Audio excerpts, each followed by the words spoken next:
On Point, hosted by Peter Van Artryk. Conversations with interesting and informative experts on technology, branding, culture, social media marketing, and other great topics.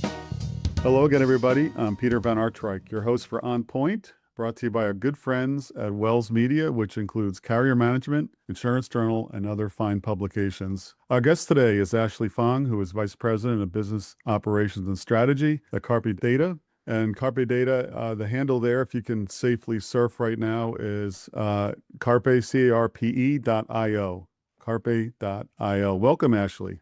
Hi, Peter. Thanks so much for having me. I'm excited to be here. Yeah, where are you? Where are you today? You out in California? Yeah, today I work out of our home office in Santa Barbara, California. So sunny Santa Barbara. Yeah, oh man, I love Santa Barbara. It's an amazing place. Last time I was there was a bunch of weird fires. The fires had just ended up in the hill country up in the mount where the wine is, right up on the. Yeah, in the Santa Ynez Valley area. Yeah, it's beautiful up there. Beautiful, really. But a lot of fires. Yeah, I know. It was kind of like surreal. Everything kind of was dead, but people were still trying to. There were a lot of it had just been cleaned up because there were signs everywhere thanking the firefighters. But no, it's a beautiful part of the world. And how'd you get there? Tell us about your career and how did it all get to where you're in Santa Barbara working at Carpe Data?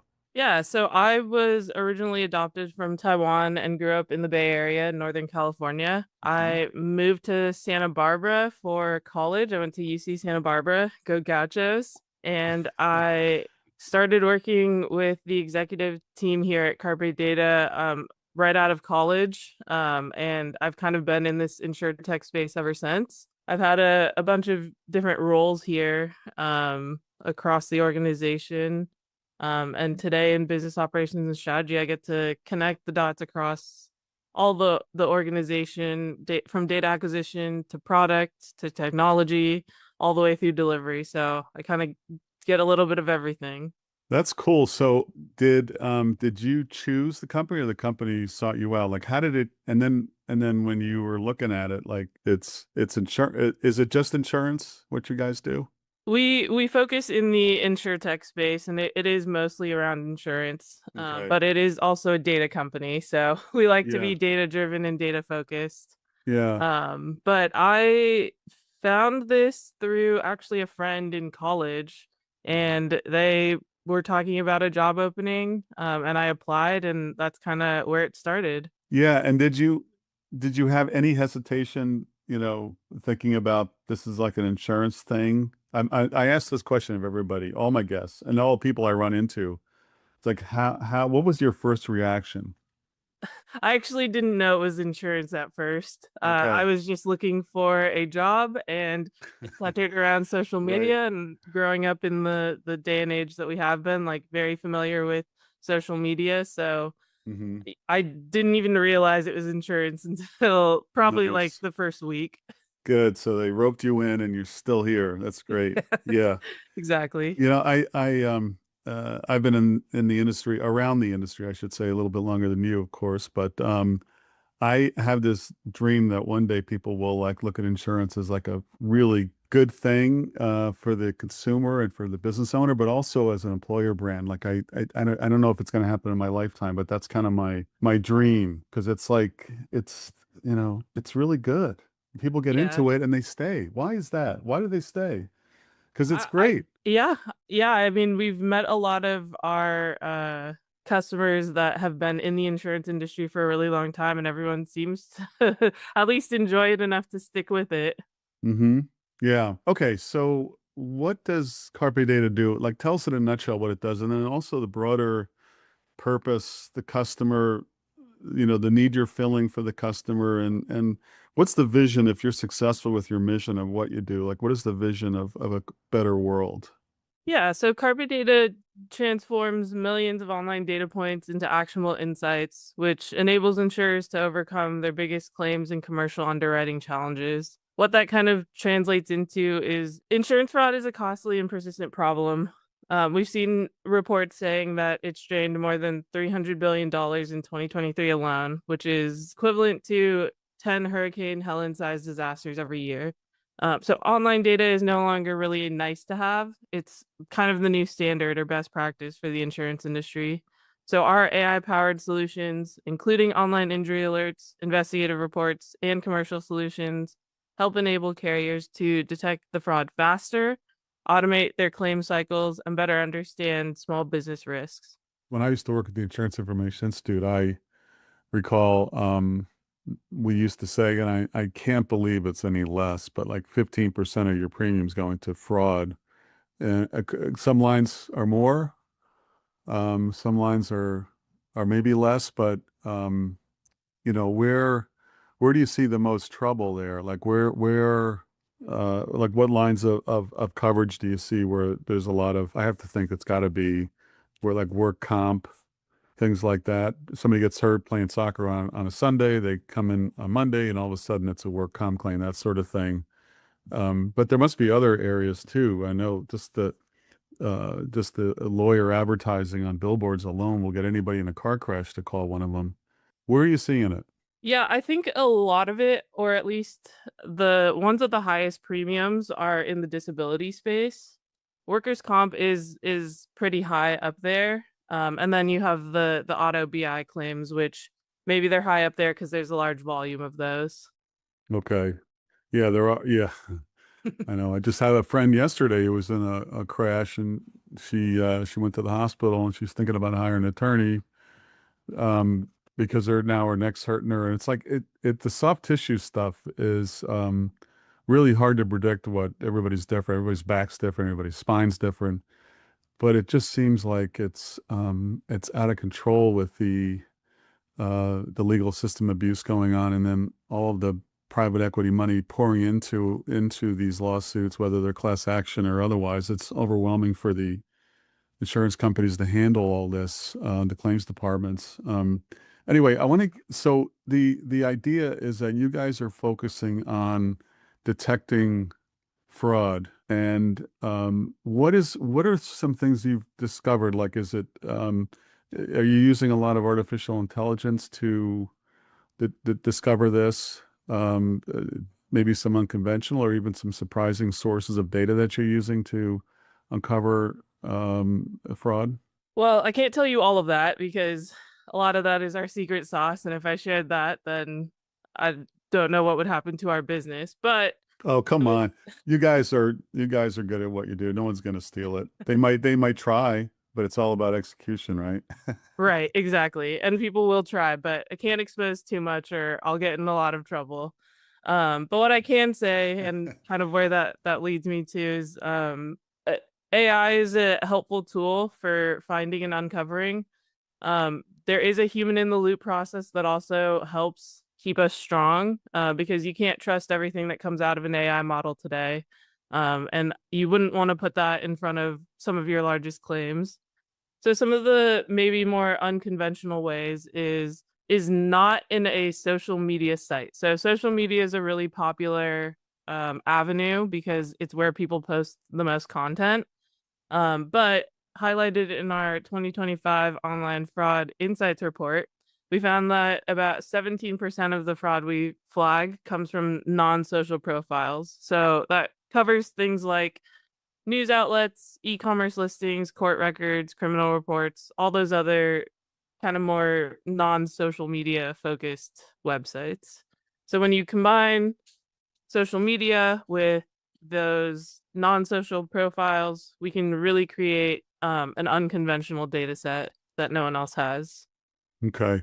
So where are you seeing some trends in data and AI that you think might impact the insurance industry in the next couple of years? I like the human in the loop process. Maybe you can talk a little bit more about what that means in a practical sense as well. For the human in the loop process, we just kind of like to have and make sure that there's this final quality control step that we can validate, verify, make sure that everything looks okay. There's no hallucinations, nothing else that the AI has kind of dreamt up in the process. It really helps us make sure that we're providing the best result and product possible for our customers. As far as where I think data and AI is going, I think two big trends are going to happen.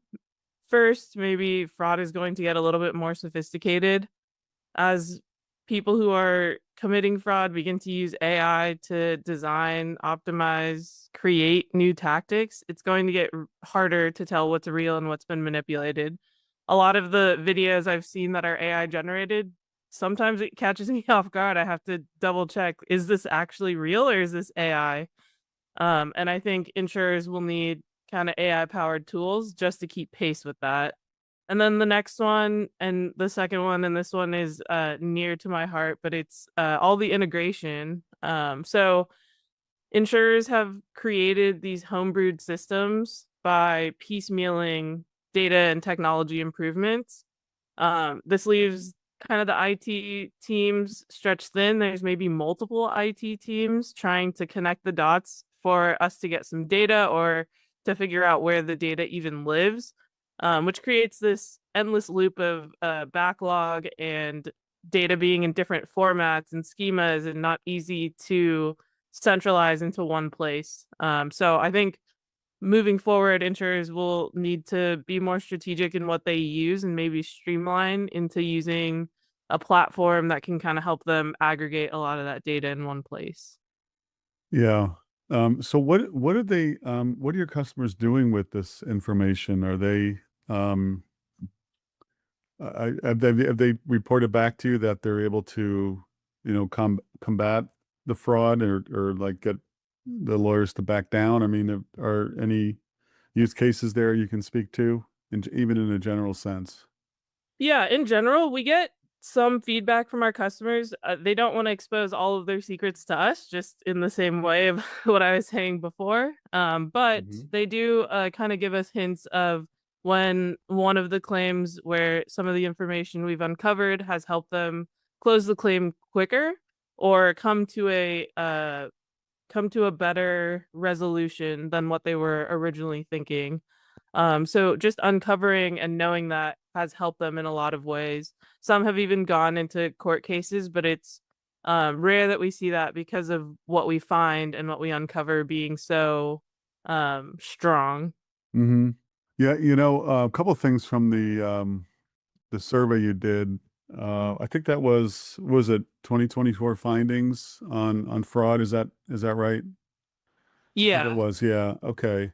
That that the younger claimants in all these different lines that we talked about, auto BI, work comp, whatever, between 18 and 24. So that's Gen Z. These are emerging professionals who are more likely to fraudulently claim injury. I personally, I find it like sort of disconcerting that we have another generation coming in that's, willing to do this. What I mean, why do you think that is? Is it just that they're not educated about how insurance works, or they're influenced by personal injury attorneys, social cultural pressure? Like, what is going on there, you think? That's an interesting one. I think where I would put them in the bucket is the need to share on social media.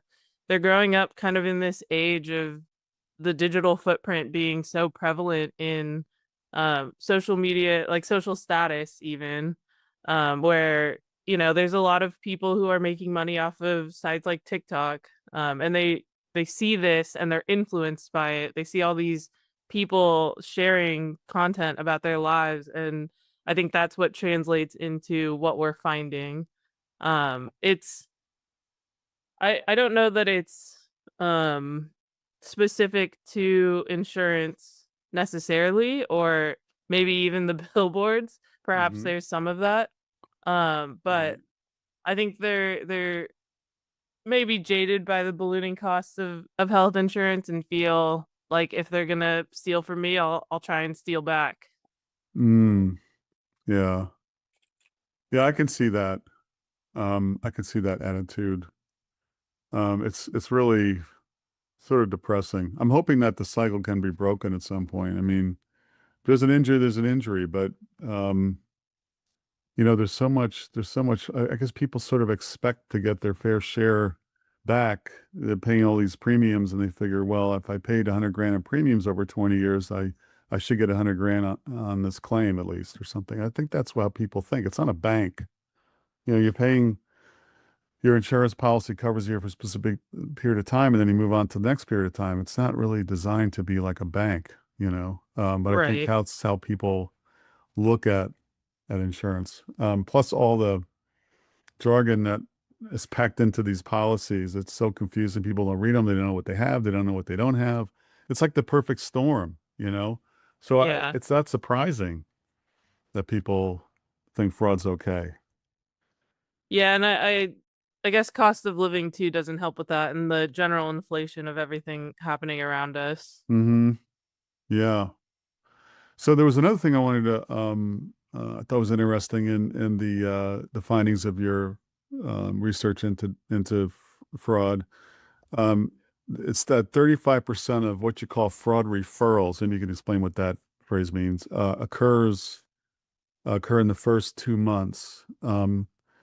So what does that mean? Is that fraud referrals like a detection of fraud?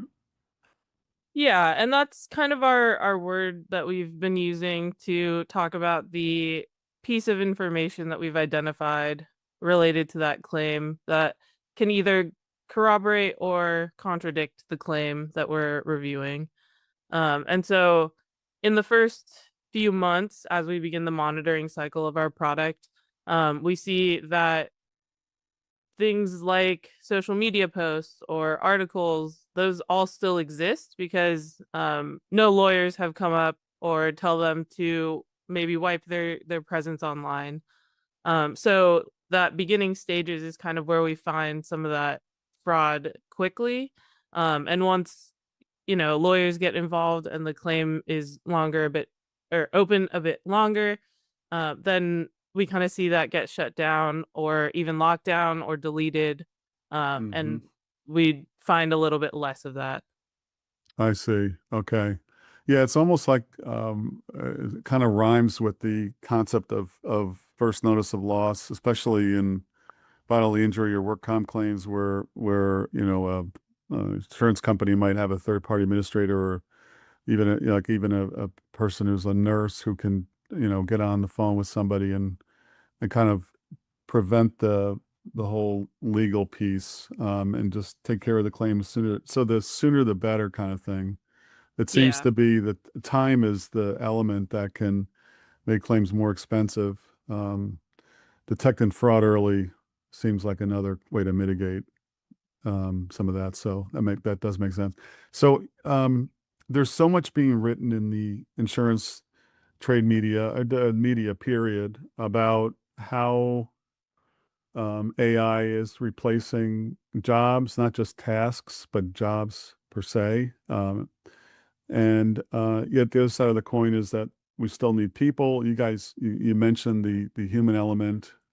Um, but how do you see this shaking out? Because you guys are all about data. You guys are all about, using all the technology you can to provide something to an insurance company that they otherwise would have people, if they even knew what to look for, they have people doing it. Where do you see the human roles evolving in a business like what you have and in the insurance industry? Well, especially with the rise of generative AI and automation, I think human roles are going to evolve towards areas that require more brain power, judgment, creativity, all the things that I don't know that a computer can necessarily do. So take insurance fraud, for example. Fraud is becoming more advanced. So insurers need to use AI tools to keep up, something I mentioned earlier.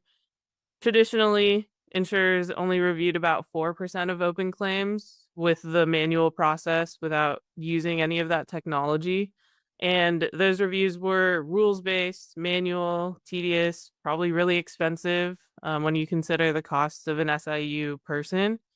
But with AI and those human in the loop reviews for all of the open injury claims, insurers can now generate like 10 times more evidence-based referrals than just with those traditional methods.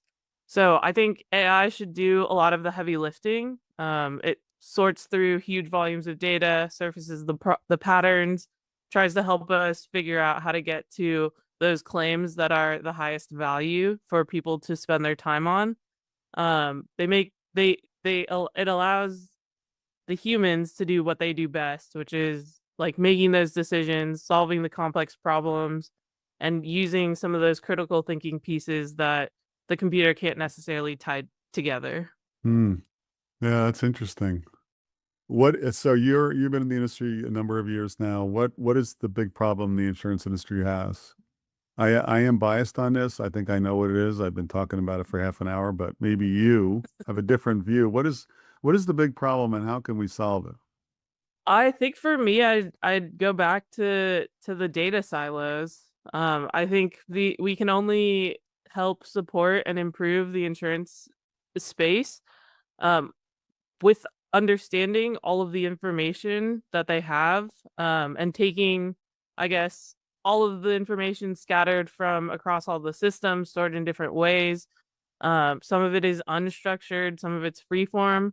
Um, Taking all of that and kind of centralizing it into a normalized space where we can really get all of the insights and unlock kind of a lot of the things that we don't understand about insurance to make better decisions or smarter decisions, better serve customers more effectively. I think being able to use technology on that and really AI in the future for that would really help us kind of break down some of those barriers. Hmm. Yeah. So not only do we have data silos, we have stuff like you said in different like I'm assuming you mean like Excel spreadsheets, PDFs, everything's all over the place, right? And are they talking to each other? Yeah, and we've even seen customers who still print out and write down everything and then scan them in to then be typed up. So there's still a lot of manual process. There's a lot of data in all these given systems and spaces from Excel sheets to actual databases. It's everywhere, and we can't really run a cohesive application or like data scan on all of that to get the actionable insights we need. Yeah. Okay. Well, actually, I love this question. I need to ask it of myself. What advice would I give my younger self? My younger self was a long time ago. I'd have to really think about it. But you're coming out of school, you're thinking about what do you want to do next? And you're in the work world now. So what advice would you give your younger self? If I could give my younger self advice, I'd probably tell her to not shy away from challenges or complex emotions, especially if they're scary, because that's Mm, where some of the most growth happens. Every experience, whether it's been a relationship, an interaction, a setback, even, it teaches you something valuable. yeah, that's for sure. Um, do you do anything? This is the part of the podcast interview where we have some fun with you, maybe. But so what do you do outside of work that helps you stay sharp or gain perspective? So I love learning new things. It keeps adding a bunch of tools to my toolbox. I like to get creative, kind of use my hands, step away from the computer. But one of my favorite activities is scuba diving. It's given me, I think, a lot of perspective in so many different ways. Mm, Like underwater, you can't just get caught up in overthinking or the emotions or anything that kind of will spiral you into like a lost state. Like you kind of have to focus on keeping a steady breath, being patient. Like the sea is an open world. It's not like an aquarium where things are in one spot. But you know, even when you spend hours planning a dive, especially shipwreck dives in my hmm case, hmm things don't always go as planned. So mm, sometimes, you have a mishap with your equipment or the weather or the water conditions. Like other times it can be something completely unexpected. Like I was saying, it's an open sea, so anything can happen. But each time in all those dives, it's a reminder to kind of stay calm, think critically, and most of all, like come out safely. So it's a hobby and I'm passionate about it, but it's also kind of shaped how I approach like work and life in general. Very cool. So what's the deepest you've gone down? Deepest I believe is 150 feet, like That's close to 180 maybe. damn, that's an 18-story building, roughly. Yeah. That's pretty good. It's That's pretty very far. cool under there. What's some stuff? What's the coolest thing you've seen down there or anywhere? Ooh, I love everything underwater. Yeah. Um Like so the shipwrecks themselves are cool, right? exactly. So swimming through a lot of the shipwrecks, you can kind of get in between all of the rooms and swim through corridors. Most recently, I went to Lagos in Portugal, and off the coast they have they've dropped four ex-Portuguese Navy ships to help create artificial reefs to kind of kickstart back the reef system down there. And that was just really cool because it was still kind of in the early stages, but you can start to see life kind of taking over. But Hmm. there's just so much that I've seen down there. And of course, off the coast of Santa Barbara, there's beautiful diving in the kelp forest, Okay. where there's a lot of sea lions and harbor seals. And Pretty awesome, huh? yeah, it's amazing. Yeah. And that's nice. I would get so creeped out going down those corridors and the shipwrecks. Oh my gosh. It can get scary, and sometimes it's a tight fit, but a Yeah. lot of fun and just a unique experience in general. Yeah. That's great. So, do you have a mentor? There somebody in your life that was big for you? There isn't just one person I'd probably credit. I've had mentors, but I would say every manager, leader, even my friends along the way have kind of helped me figure out what serves me the best. And early on in my career, I was always looking for more. I wanted to learn more, do more. Like I was saying, I like kind of learning new things. So naturally I jumped from one thing to another, and that kind of plays out in all of the roles that I've held over the years. But every person that I mentioned or even thought about like has encouraged me, maybe opened a new door, suggested a different direction or to think about something differently. And it's that all that together has kind of shaped who I am, and helped me discover what I love and what I don't love. Mm-hmm. Our last one for you, Ashley. What's a piece of advice that's guided you over the years? I've got a lot of good advice over the years, but there's one thing a manager told me kind of early on in my career, which is that you can only do the best you can with what you've got. And this is something that I come back to often and I share it with everyone. Um, you focus on clarity, momentum, learning what you can instead of waiting for everything to be perfect. You're never going to have all the answers. You might not know everything, but you can only do what you can with what you've got. Yeah, that's good.